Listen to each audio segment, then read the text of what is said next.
A segunda carreira andaina solidaria Gealsa, celebrada o pasado 12 de outubro en Boiro, organizada pola Sociedade Deportiva Barbantia Roda, conseguiu recadar uns 9.407 euros a través das inscripcións seu dorsal cero.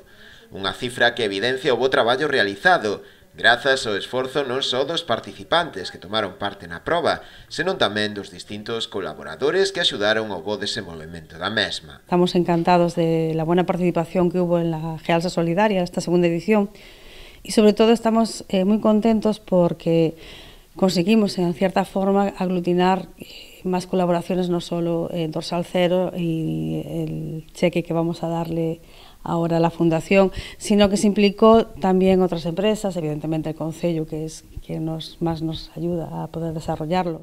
A cantidade recadada irá destinada íntegramente á Fundación Stop Leucemia, entidade que agradeceu enormemente a achega, que lle permitirá poder seguir investigando contra esta enfermidade. No esperábamos esta cantidad, pero más allá de la cantidad es la iniciativa.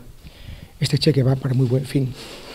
Y quiero dar las gracias en nombre de todos los enfermos hematológicos que se van a beneficiar de esto. No acto tamén tomou parte o alcalde José Ramón Romero, que destacou a importancia deste tipo de iniciativas, cun marcado carácter solidario. Boiro é un pueblo solidario e, bueno, o estamos demostrando día a día, non? Entonces, gracias a Gealsa por este tipo de iniciativas e, bueno, e gracias tamén a Álvaro da Fundación Stop pola labor que están facendo contra esta enfermidade, non?